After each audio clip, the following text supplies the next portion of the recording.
La nouvelle centrale bat à plein régime. 2,5 tonnes de béton arrivent dans l'atelier toutes les 7 minutes. Il faut créer 2 postes de transformation électrique par jour.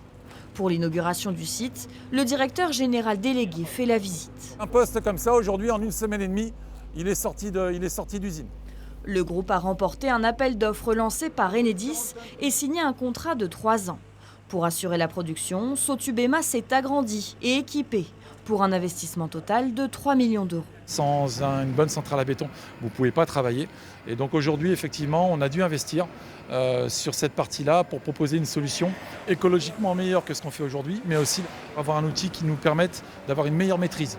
C'est une entreprise spécialisée qui s'occupe de l'équipement électrique des postes de transformation. Alors que le secteur de l'industrie est en crise, le contrat avec Enedis permet à Sotubema d'embaucher 13 salariés. Je suis content parce que c'est mon premier contrat, j'ai des responsabilités. Parce que le pont, c'est pas quelque chose qu'on doit prendre à la légère. Habituée à faire plutôt dans le génie civil, l'entreprise espère conquérir de nouveaux marchés.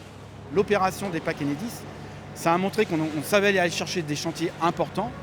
On cherche à travailler dans le nucléaire, dans tout ce qui est bas carbone, l'infiltration, les activités militaires, évidemment. Au total, ce sont près de 3000 postes de transformation électrique qui devraient sortir de la nouvelle centrale en 3 ans. Sotubema espère déjà renouveler son contrat.